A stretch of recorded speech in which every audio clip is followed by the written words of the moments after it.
So this is the current demo Strange Clan space inside of the Passage Metaverse. And basically what's really cool about this is I have the pleasure of having Chengo in this Passage world. And you can wave. We can see we've got this kind of like face-to-face interaction going on. What's cool about this is the immediate benefits of this is you get this sense of like, I'm looking over there off into the distance. Like I'm looking at Chengo, I'm looking at, somebody else, and you get this sense of like where people's attention is just based off of the fact that they're a 3D representation in the space. And because you can see people on video, there is this sense of like facial expression and all the cues you get in video, but also this kind of like movement, right? And so as I get further away, Chengo, if you say hi, Hi. yeah, it's going to be quieter over Hi. there. And as you get closer, it actually gets louder. So there's this sense of like space and distance, which just adds a new level of like immersion to having a conversation, not to mention like feeling like you're actually in an open space. So there's a lot of cool benefits to being inside a Passage world. And, it's going to create, it makes virtual conversations feel more meaningful, more real. And at the same time, what's cool about this is, this is something where you just opened it in your browser, right? This is a link. And anybody can come in here from their phone, from a tablet, laptop, and they don't have to download specific software, right? That's one of the beauties of being in this space, is that you get this kind of immersive experience, right? We can create an environment that seems rich and engaging and, realistic, and in varying levels of realism and style because it's all built in Unreal Engine. But at the same time, you don't have the disadvantage of having to download these huge files and have to run it on some type of beastly machine just to be able to get a good experience. It's something where anybody can hop in with a link and quickly access these types of experiences. What's cool is that when you were talking and I turned to look at the right, I could hear you on the left side of my ear, and as I turned away from you, then I could hear you from the right side of my ear. Yep, yeah, I'm like turning now just so I can kind of like demo that for the user, right? So if you were to keep Yep. talking, right, as I'm walking away, Yeah. like not only does it get quieter, but also you can hear where people are around you, right? So like you could be having two totally separate conversations because it's like actually really hard to hear people from across the space as you start to move, Yeah. right?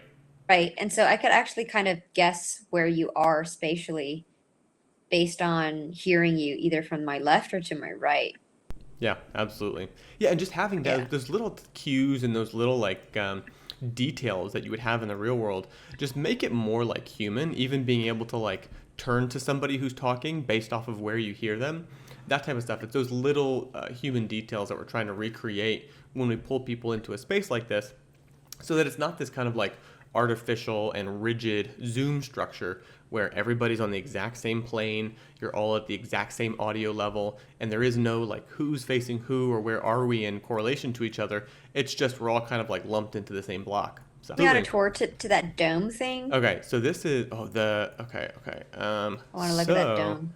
yeah, let's see how far we can get. If you come over here to the edge over here, one of the things you can do to quickly get like navigate down there is we'll just click somewhere down there and it'll auto navigate us the quickest way. So just don't click anything then. And you can actually travel through like a lot of because this is still like a really early demo, you can travel through a lot of the buildings and the rocks, and it's interesting.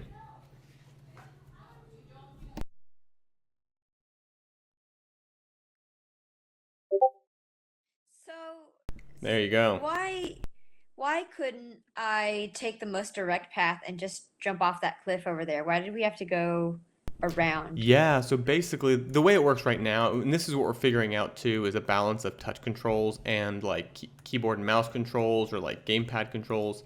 Um, because right now it's all touch-based controls.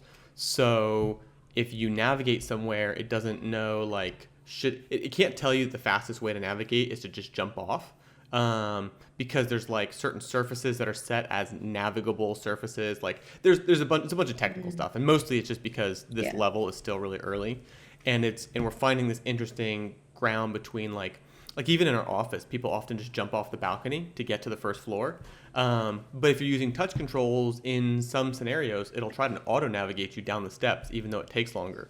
So, it's silly things like that that we're figuring out between the Mm. the mobile workflow and kind of a keyboard and mouse setup or things like that. Okay. Are we able to enter into any of the buildings upstairs? So right now, actually, a lot of the buildings, because it's early, you could literally just walk through them. So there's like no way to actually like get in and get up the stairs. Once we build out, I mean, for one, we're building out a lot of like custom features for the Strange Clan world. And in the Discord, people can see all sorts of cool like concept art and things like that for a lot of the custom designs that we're working on. Um, but yeah, in terms of the 3D world, all this stuff is super, super early. Okay, got it. Okay. How do I navigate into that dome over there? Oh, let's go up here. Let me see. I'm actually wondering if we can get to it. We might not be able to get. We can get under it right now. That is one of the best things we can Okay. do because we can't actually navigate up the steps. I want to go up, see the dome. Okay, so we get a nice view here. Can we go through across? No, we cannot. No, right? You could just Okay. kind of click down there somewhere and see if it starts navigating you. Oh, it does. Oh, wait. We can get pretty far. I don't even know if you can hear me right now.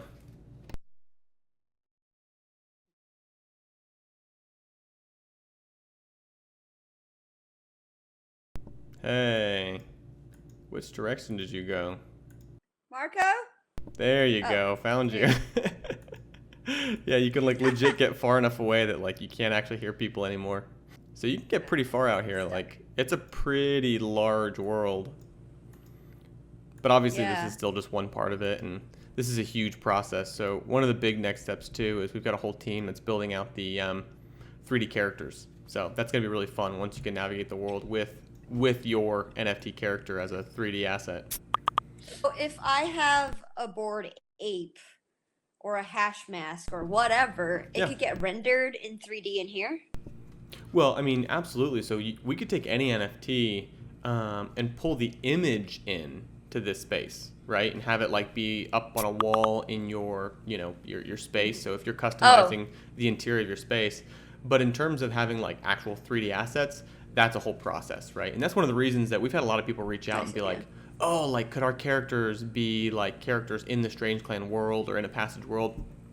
And I'm like, yeah, absolutely. Here's the process that it takes to make these 3D characters. And they're like, oh yeah, that's like gonna take a lot of time and or be expensive. So it's one of those things where some people are Mm-hmm. ready for it and some people aren't. We have a huge background in doing 3D design and development. And so, for us, we kind of knew what we were getting into, but a lot of teams, they put something like, Metaverse or 3D characters on their roadmap without really knowing what's going to be involved and how time intensive it can be making the characters, rigging the characters, animating the characters.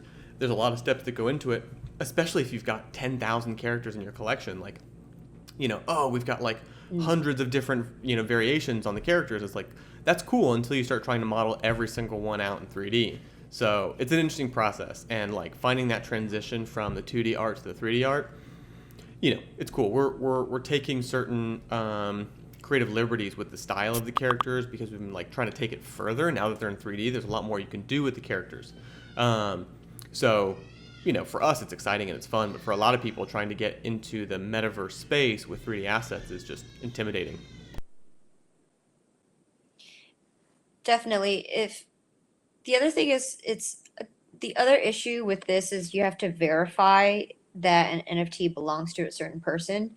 And if they are all unique and you'd have to render each one, that's It's big. really complex. Well, and but the thing is for that is, you only have to create. It depends. Cause so for us, like, yeah, we've got 10,000 NFTs, right, in the Strange Clan collection, but there's only really like between 10 and 20 different characters, and then they have a bunch of different accessories or a bunch of different styles, and like maybe this one has a tattoo and this one doesn't, right? And so it's not quite as complex as creating like 10,000 totally different characters because they have a lot of things in common that you can reuse when you're talking about 3D assets. Um, but yeah, it does get complicated very quickly. Hmm. So if you open source this process and said that if you as an owner of an NFT uses these tools to render it in 3D, you can do so in this world. And then in that way, you kind of scale up externally. Yeah, and for us, I mean, we're like personally building out those 3D assets, right? So like this is something where this is our whole world, right? Like we know the 3D stuff, and you can hear my child crying in the background, but that's just life. I've got 3 kids, and this is the way things are at this point. So a little bit of like chaos is pretty much part of the job description here. But with the 3D characters that we're working on, this is something that we kind of built into our process.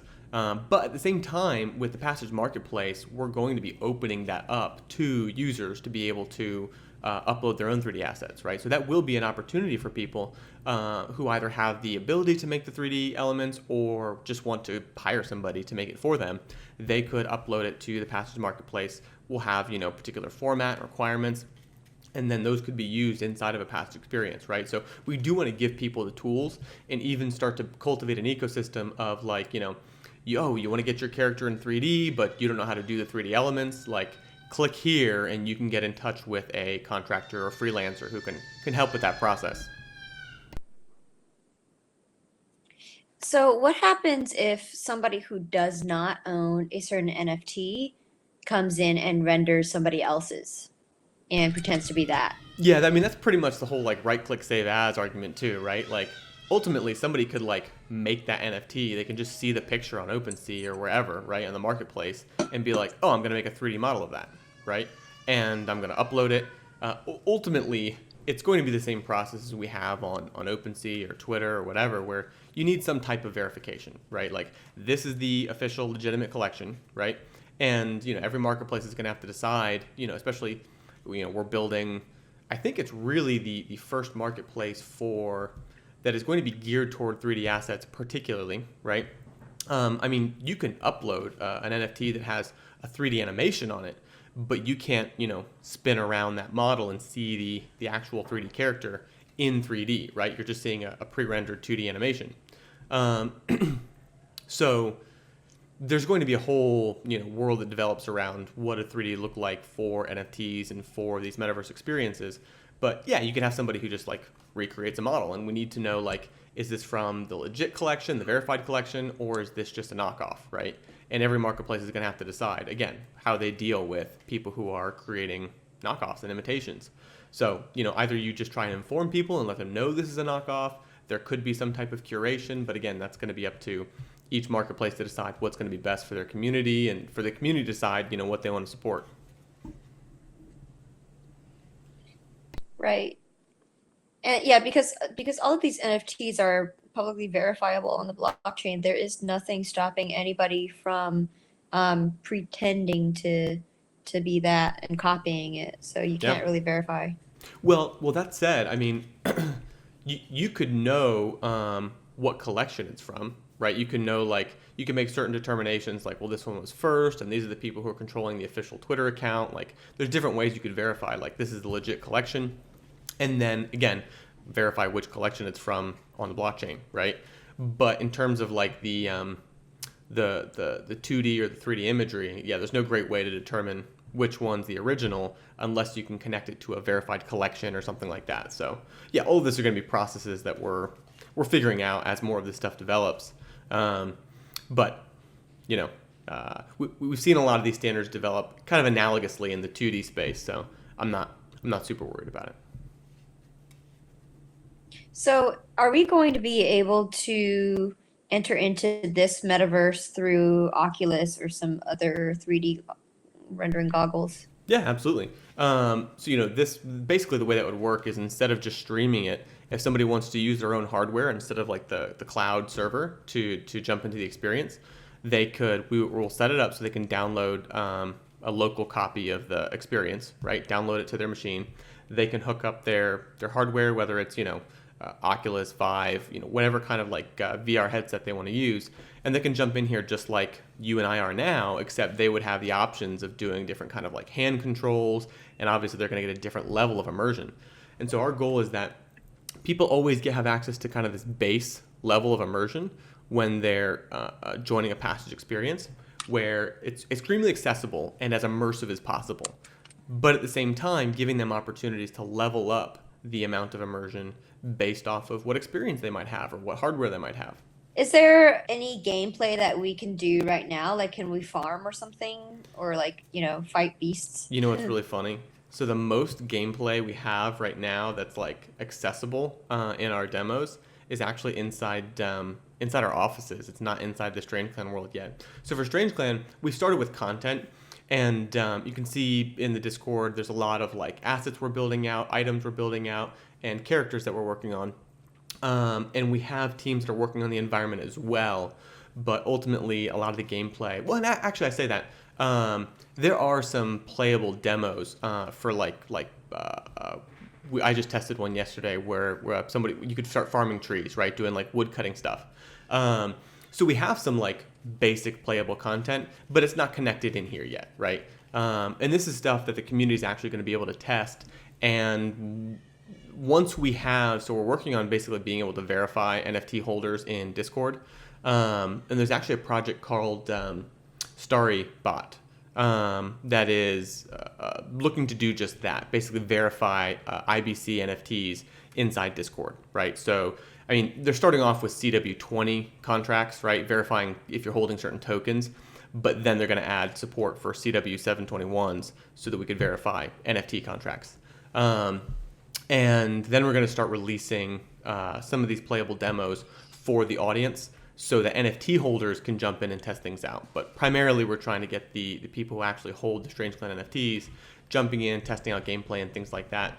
But in terms of like live Passage experiences right now, like most of the gameplay we have is actually in our office experience, because we set up a whole like first-person shooter experience that's like gotten to the point where like during our meetings you can like shoot each other and actually get like marked with like paintballs so that like you can actually start to obscure somebody's video feed with like paint and stuff, and it like fades eventually, but it's really funny and makes team meetings a little bit more combative. Is that something that we could enter into from here, or is that kind of like a private test net? So for this, I could totally bring you in there, but basically it's on a different server, so we'd have to like boot up the server and go through that whole process. In the future, what would this look like? Could I like start flying, into the air? Can I have like an animal that flies me and stuff? Yeah, absolutely. I mean, goodness, one of the things that we're working on for the game are mounts, right? And of course, we've considered flying mounts and things like that. But I mean, it's going to be like a typical RPG experience, right? You'd go and chop down trees, collect resources. You're going to go foraging for like different plants or berries or mushrooms. And you might run into enemies, and again, like what's really cool is it's going to be a combination of controlling a character, right, but also having access to these type of communication features where you could like have a video appear above your head or something like that to be able to talk to like your buddies that you're working with in the game, or other people you might interact with. And so it's going to be this kind of like immersive and realistic, but also obviously it's a fantasy experience, right? So you get all the fun benefits of being able to go quest and fight baddies and things like that, but with your buddies in a space that looks quality. And we want to be a really immersive, engaging social experience, as well as being kind of a cool virtual experience as well. Looks kind of like the Shire. Oh yeah, So, I mean we wanted something pretty. I mean, we're definitely going for a fantasy look, for something that's meant to be kind of dramatic and again, something you want to get immersed in and kind of lost in.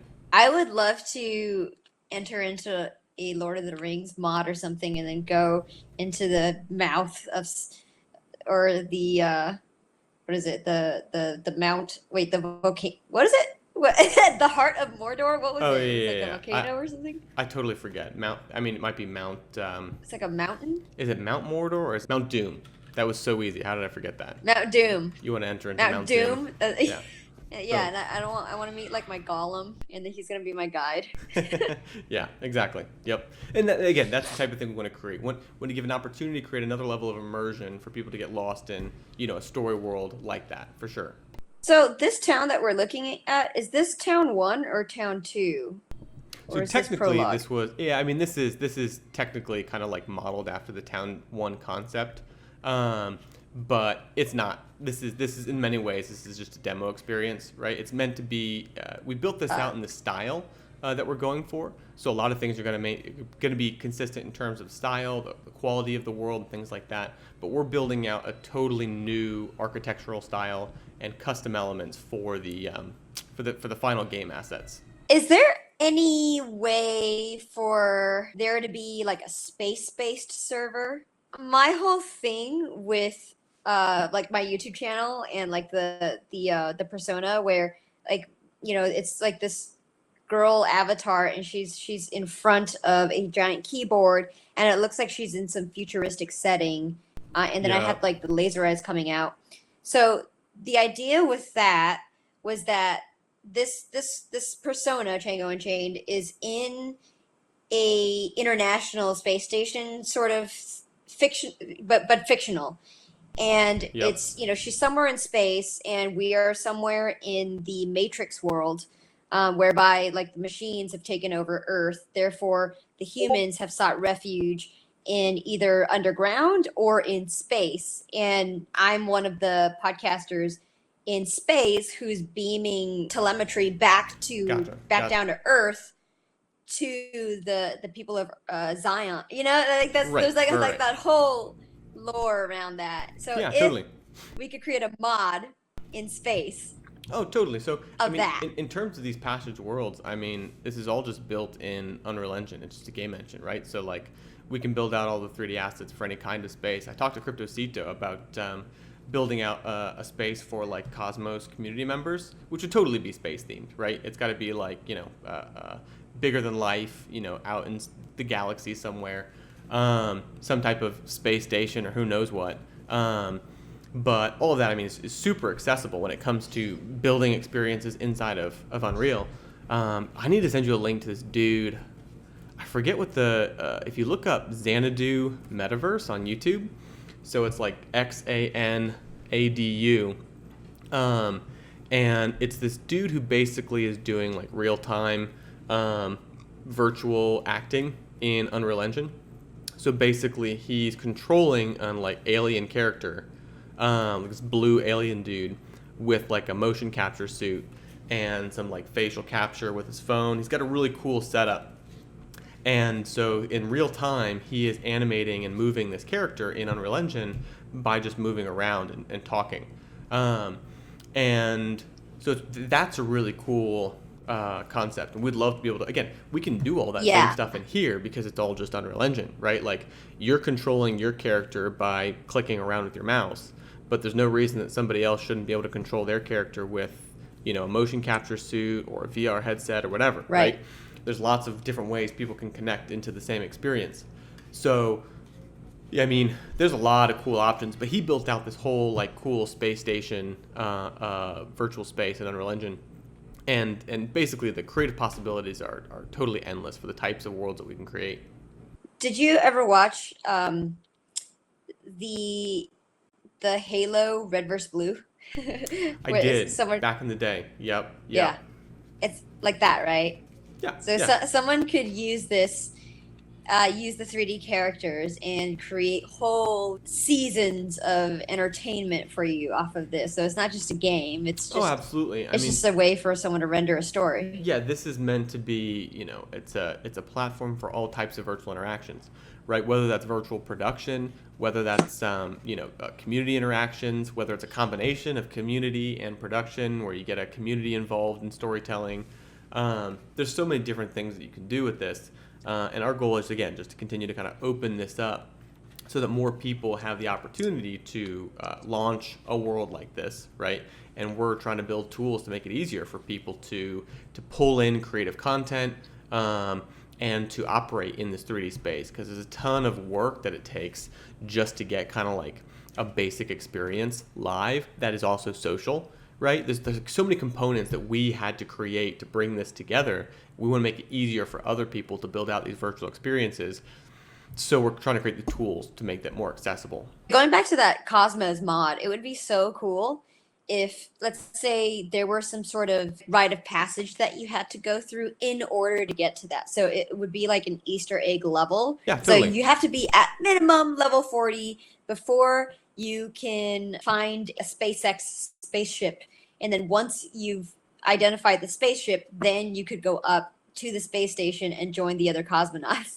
Yeah, or you got to vote on so many community proposals, right? Like again, incentivizing people Okay. to engage with the network, right? Like if you LP, right, your quests to find, the headquarters could be like you've Wow. got to LP on so many pools, you've got to do so many swaps, like you've got to go and buy a IBC NFT, like whatever, like you got to do these things, right? And then once you complete the quest, you earn your, spacesuit and you head up to the station. Wow, there's that, huh? Yeah, well, I mean, that was the Wow. whole idea behind It's so fun. CryptoCito. He really wanted to create something that's a more exciting way to engage with the important operations of the Cosmos network, right? So incentivize people to vote, right? Incentivize people to delegate.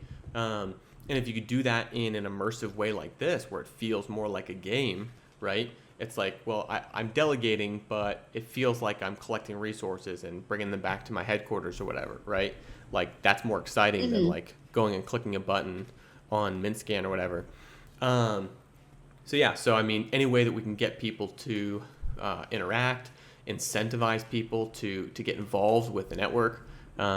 Yeah, and again, make fun experiences, right? Our goal is to make something that's immersive and exciting. There's something in Ethereum, I forget what it's called. It's like DGen Club or something. It's like a very exclusive club where if you plug in your Ethereum address and then it checks all of your DeFi transactions, then it kind of rates you based on how DGen you are in terms of like how far down the DeFi rabbit hole you've gone. Yeah, yeah. Then you enter into this club, and it's like extremely exclusive because it's for like the most degen of degen people. To get into this meta cosmoverse, you'd have to be like, degen club score, I don't know, 140, whatever. Yep, yeah. Cosmos Degens. All right, Lex, well, thank you so much for giving me this tour. This is something. Of course, it's my pleasure.